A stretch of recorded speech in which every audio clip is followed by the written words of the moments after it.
Welcome back to That's Life with John Carver. This is episode number 194. I'm calling this episode Hope Must Be Mixed. Again, hope must be mixed. In the 1990s, I was introduced to a book called Who Moved My Cheese? Amazon.com describes the book this way: a timeless business classic, Who Moved My Cheese?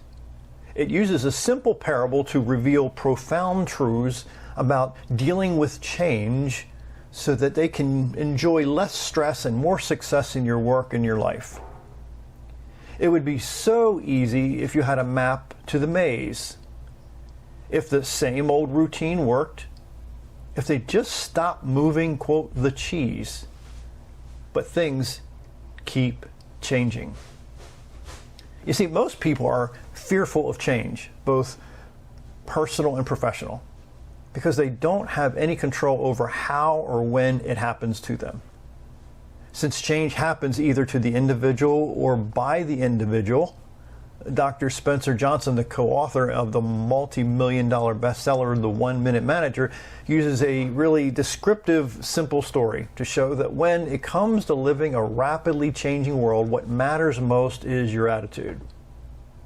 Exploring a simple way to take the fear and anxiety out of managing the future, Who Moved My Cheese can help you discover how to anticipate, acknowledge, and accept change in order to have a positive impact on your job or your relationships and really every aspect of your life.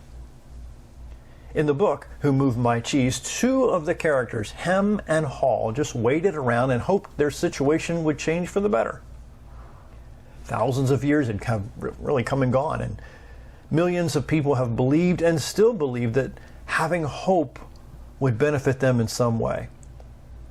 So what I did is I prepared for this talk. I looked up the word hope, and it says, quote, a feeling of expectation and a desire for a certain thing to happen. Again, hope, and one definition is a feeling of expectation and a desire for a certain thing to happen. What I discovered years ago is that having hope is really nothing else. It's frankly useless. Remember the dictionary definition of hope. I'll share it for the third or fourth time. A feeling of expectation and desire for a certain thing to happen. So a feeling or expectation. So think about those words. They are words that require no action on your part. Think about that again. There are words that require no action on your part. They're passive words. They're words that require no personal responsibility from you or me. You see, in my world, what I've learned over the years is hope must be mixed with an insane work ethic. Or if we frankly expect to reach any kind of goals in our life. Remember, hope is passive. Hope is like floating in the ocean, believing you'll end up somewhere near your chosen destination. Hope must be mixed with an insane work ethic, and it's like having navigation charts and a huge engine to push you towards your chosen destination. Hope is like a farmer waiting for his corn crop to come to harvest without planting corn. It's insane to think he'll reap a harvest just by hoping without an insane work ethic to guarantee a harvest. Your hopes will never come true if you don't work to make them true with an incredible amount of consistent effort.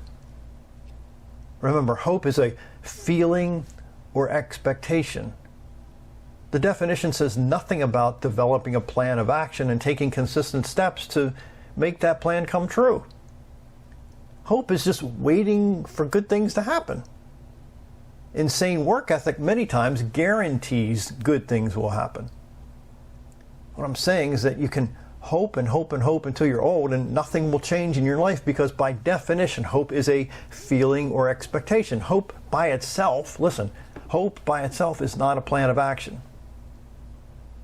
I encourage you to read the words of Brendan Burchard. He writes, quote, beginning today, set an intention and a relentless focus on living your life as the greatest person you can be in all situations.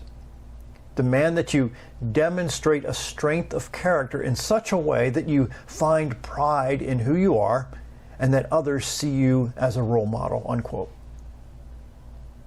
So if you've been hoping for years or decades and doing nothing but hope, I can guarantee you you're not going to get what you hope for.